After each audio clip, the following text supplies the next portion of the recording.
Welcome to Mrs. Feighery's video number 4 for Chapter 30, The War to End Wars.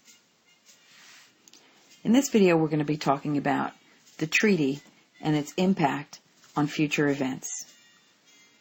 At home in America, once Wilson returned, the Republicans proclaimed that they would not pass the treaty, since to them it would be unwise to turn an American decision over to a group of foreign nations, and he was referring to the League of Nations.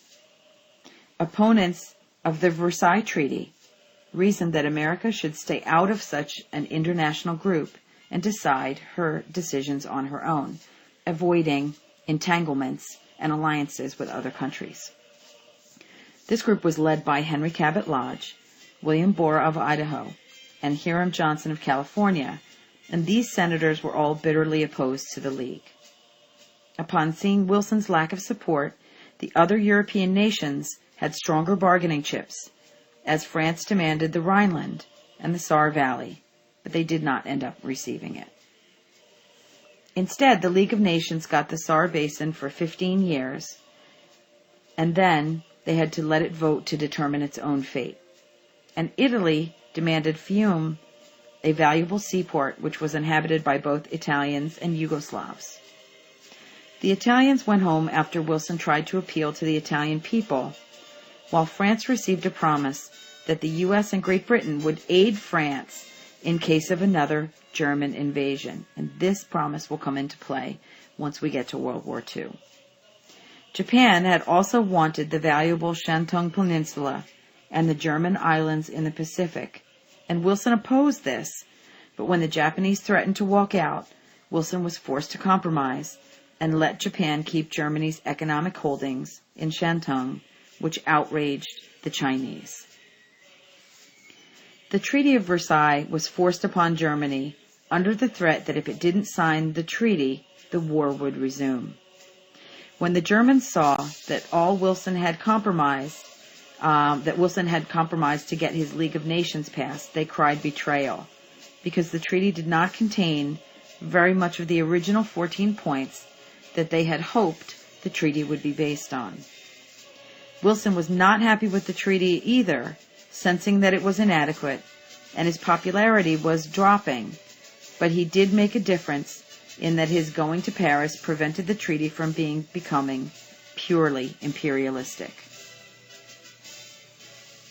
Returning to America, Wilson was met with fierce opposition over the treaty, as Hun haters felt that the treaty wasn't harsh enough, while Irish denounced the League of Nations. The hyphenated Americans, meaning Irish Americans, Italian Americans, different immigrant groups, all felt that the treaty had not been fair to their home country. When Wilson returned to America, Senator Lodge hoped to defeat the treaty, so he delayed it, reading the entire 264-page treaty aloud in the Senate Foreign Relations Committee. He held hearings for people who were discontented with the treaty to voice their feelings, basically stalled the issue and bogged the treaty down. Wilson decided to take a tour to gain support for the treaty, but trailing him were Senators Borah and Johnson, two of the irreconcilables, two of the senators that he could not make happy, and they verbally attacked him. In the Rocky Mountain and Pacific Coast regions, reception was much warmer for Wilson. The high point came at Pueblo, Colorado, where he pleaded that the League of Nations was the only hope for peace in the future. After pleading that night, he collapsed from physical and nervous exhaustion, and several days later, he suffered a stroke which paralyzed half of his body. Lodge now came up with 14 reservations to the Treaty of Versailles, which sought to safeguard American sovereignty. Congress was especially concerned with Article 10, which morally bound the U.S. to aid any member of the League of Nations that was victimized by aggression. Congress was against this because it wanted to preserve its war-declaring power. Wilson hated Lodge, and though he was willing to accept similar democratic reservations and changes, he would not do so from Lodge, and thus he ordered his Democratic supporters to vote against the treaty with the Lodge reservations attached.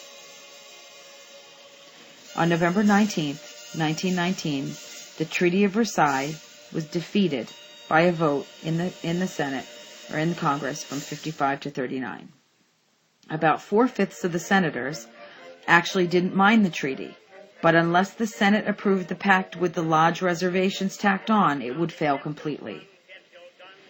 It was brought up for vote again on March 19th, 1920, and the treaty failed again, due in part to Wilson again telling Democrats to vote against the treaty with the Lodge reservations.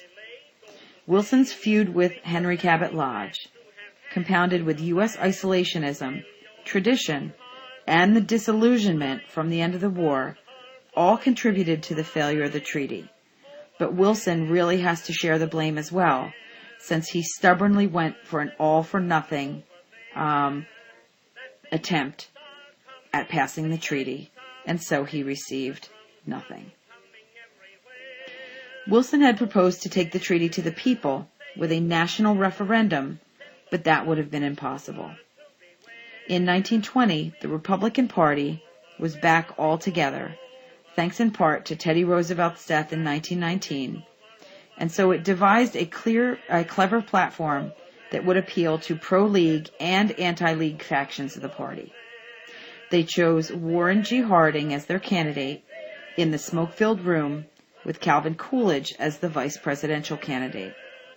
The Democrats chose James M. Cox and Franklin Delano Roosevelt as VP, and they also supported a League of Nations, but not necessarily the League of Nations.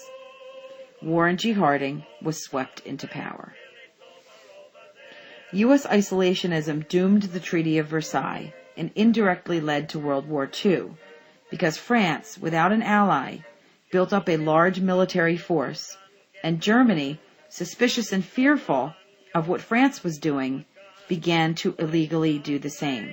And this goes back to the causes of World War I, the militarism and feeling that you have to protect yourself from other countries that are arming themselves. The suffering of Germany and the disorder of the time was used by Adolf Hitler to seize power in Germany, build up popularity, and drag Europe into a Second World War. It was the U.S.'s responsibility to take charge as the most powerful nation in the world after World War I, but it retreated back into isolationism and let the rest of the world do whatever it wanted in the hopes that the United States would not be dragged into another war. Ironically, all of these actions will eventually lead the United States directly into World War II. And this is the works cited page. All images in this presentation are from the public domain.